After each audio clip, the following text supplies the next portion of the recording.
जिसने देखा महसूस करा वो भूल कभी नहीं सकता, लेकिन जिसने कभी कुछ महसूस ही नहीं करा वो कुछ भी कह सकता है। और ये कहानी शुरू होती है मेरठ के एक परिवार से।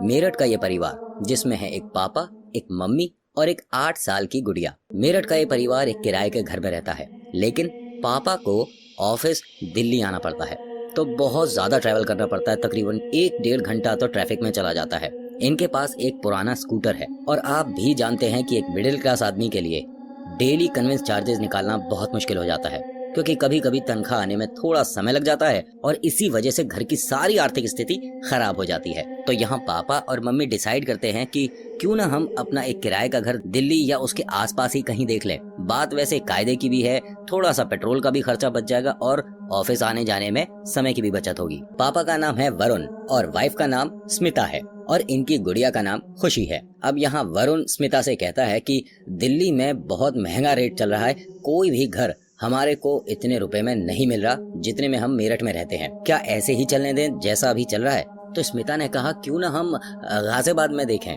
गाजियाबाद दिल्ली के काफी पास है और वहाँ कुछ नई सोसाइटी बनी है, कोई राजनगर एक्सटेंशन करके। तो यहाँ वरुण ये कहता है कि सुना तो मैंने भी है, लेकिन वहाँ तो बहुत आलीशान कुछ अपार्टमेंट्स वगैरह हैं, हम अफोर्ड नहीं कर पाएंगे, हमारी हैसियत से या ये कहें कि हमारी औकात से बहुत बाहर है। स्मिता ने कहा कि क्यों ना एक बार जाकर बात करके देखें, क्या पता कोई हल निकल जाए। अब यहाँ वरुण और स्मिता दोनों गाजियाबाद में राजनगर एक्सटेंशन में आकर इधर उधर लोगों से बात करना शुरू करते हैं। हर किसी से पता करने की कोशिश करते हैं कि क्या कहीं कोई किराए के लिए घर खाली मिलेगा। अब उनको इस तरह से बात करते देख एक डीलर सुन लेता है। डीलर के कान वास्तव में बहुत बड़े होते हैं और बहुत दूर तक सुन लेते हैं, लेकिन कभी कभी वो सुनने वाली बातों को भी अनसुना कर देते हैं। अब यहाँ डीलर भाई साहब पहुंचते हैं वरुण के पास और कहते हैं कि साहब आप इधर उधर कहाँ घूम रहे हो और किराए के मकान को आप क्यों ढूंढ रहे हैं। मैं आपको ऐसा मकान दिखाता हूँ जो कि आप खरीद सकते हैं, आपके बजट में होगा। तो स्मिता बड़े अचरज में देखती है और सोचती है कि यहाँ हम मकान कैसे खरीद सकते हैं, क्योंकि यहाँ के तो किराए के मकान भी हमारी हैसियत से बाहर है। अब यहाँ स्मिता वरुण से कहती है इनके चक्कर में आने की जरूरत नहीं है, चलो हम कहीं और जाकर मकान की तलाश करते हैं। लेकिन मैंने कहा ना, डीलर भाई साहब के कान बहुत तेज होते हैं। डीलर ने ये बात सुन ली और कहा भाभी जी आप इतना परेशान क्यों होते हो, मैं आपको लेकर चलता हूँ ना, मैं आपसे कोई कमीशन भी नहीं लूंगा, बस आप ये देख लो कि आपको अपार्टमेंट कैसा लगा, आपको घर कैसा लगा, एक बार देखने में क्या बुराई है। अब उसका इतना कहने पर वरुण ने हाँ कर दिया। वरुण ने कहा अच्छा ठीक है, आप जिद मत करो, दिखाओ मुझे कौन सा घर है और कितना होगा किराया। अब डीलर भाई साहब उन दोनों को एक अपार्टमेंट तक लेके गए। नीचे के 3 या 4 फ्लोर पर तो फैमिली थी, लेकिन बाकी पूरा अपार्टमेंट खाली पड़ा था। करीब करीब 13 माले जाने के बाद उनका घर आया। घर का नंबर 313 था। अब यहाँ वरुण, स्मिता और ये डीलर भाई साहब घर में पहुंचते हैं, दरवाजा खोलते हैं और क्या आलीशान टाइल बिछी हुई है, क्या घर की दीवारें हैं, खूबसूरत है, बहुत ज्यादा सुंदर घर। और यहाँ स्मिता मन ही मन ये सोचने लग गई थी काश हम ऐसे मकान में कभी किराए पर नहीं अपने में आए तो कितना अच्छा हो, मुझे तो ये घर बहुत अच्छा लग रहा है। डीलर भाई साहब ने उनके मन की बात भी सुन ली, क्योंकि इनके कान काफी बड़े होते हैं। अब वरुण ने जब घर देखा तो इन प्रॉपर्टी डीलर भाई साहब से साफ कहा कि आपने घर तो दिखा दिया और वास्तव में बड़ा आलीशान घर है, लेकिन साहब हमारी हैसियत नहीं है कि हम इस मकान को किराए पर ले पाए। अब डीलर ने यहाँ तो पत्ते ही बदल दिए। डीलर भाई साहब बोलते हैं कि किराए के लिए क्यों सोच रहे हो आप, यहाँ आप क्या किराए पर रहने के लिए आने की सोच रहे थे। अब यहाँ स्मिता और वरुण ने दोनों को एक दूसरे को देखा और फिर डीलर से एक साथ पूछा आप क्या ये मकान हमारे को बेचने के लिए सोच रहे थे। अरे हमारी हैसियत नहीं है, हम नहीं ले सकते ये मकान, हम अपने आप को बेच भी देंगे तो भी नहीं खरीद सकते। चलिए हमने आपका समय खराब किया, उसके लिए हम माफी चाहते हैं, चलिए अब यहाँ से बाहर चलते हैं। लेकिन डीलर भाई साहब कोई कच्ची गोलियां नहीं खेल के आए हैं, उन्होंने तो मन में ठान लिया था कि इस फैमिली को ये प्रॉपर्टी बेच के रहना है। कुछ होते हैं ना सिरफिरे, पागल, या ये भी कह सकते हैं किसी के लिए भेजे हुए। अब यहाँ डीलर साहब ने कहा कि आप इस मकान का जो किराया देना चाहते हैं वो इसकी किश्तें समझ के देते रहिए। और देखिए वैसे तो ये मकान 30-40 लाख का है, लेकिन इन दिनों बहुत बढ़िया स्कीम चल रही है। जो मालिक हैं इस अपार्टमेंट के, उन्होंने इस पर बहुत भारी छूट दे रखी है। वो बस ये चाहते हैं कि इस साल के खत्म होते ये पूरा अपार्टमेंट भर जाए।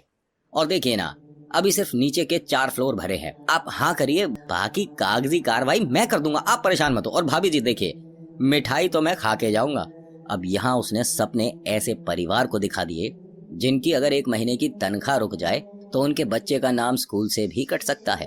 अब यहाँ वरुण ने हंसकर डीलर से कहा कि आप बातें तो बहुत अच्छी और मीठी करते हैं, लेकिन असल बात यह है कि हमारी हैसियत है नहीं। चलिए, आपका समय देने के लिए बहुत बहुत शुक्रिया।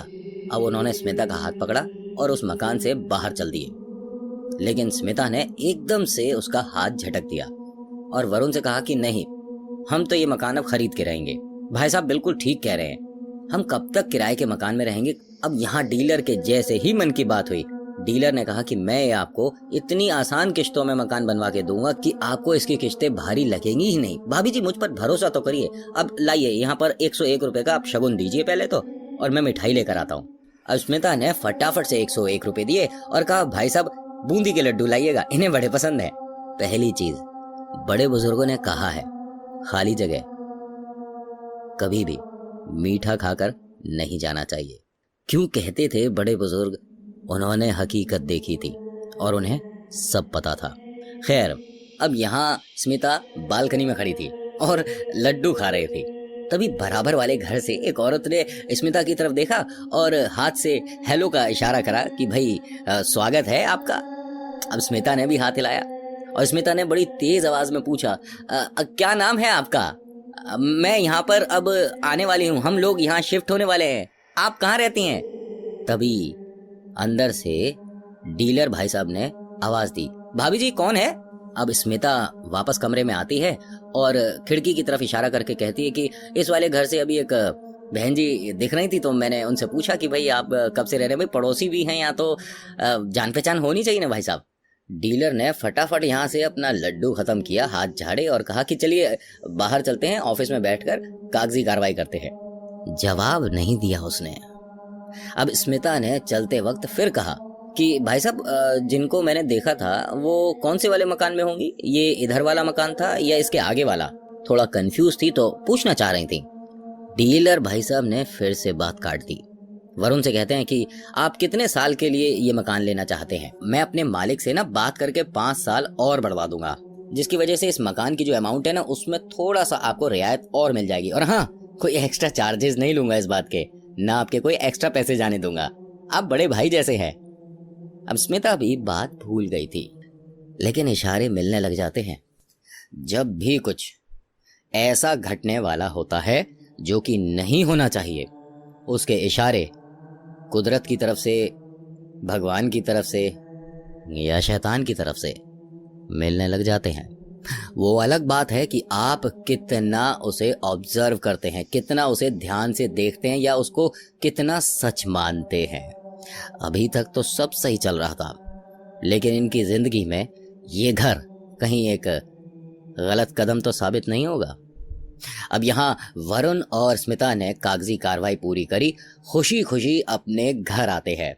मेरठ आकर अपनी बेटी से गले मिलके बहुत सारी बातें करते हैं, सब कुछ बताते हैं। अब यहाँ तो खुशी का ठिकाना ही नहीं था, लेकिन खुशी ने कहा कि पापा यहाँ जो मेरे इतने सारे फ्रेंड हैं ये सब छूट जाएंगे। अब बताइए, वहाँ मुझे कोई जानता नहीं पहचानता नहीं।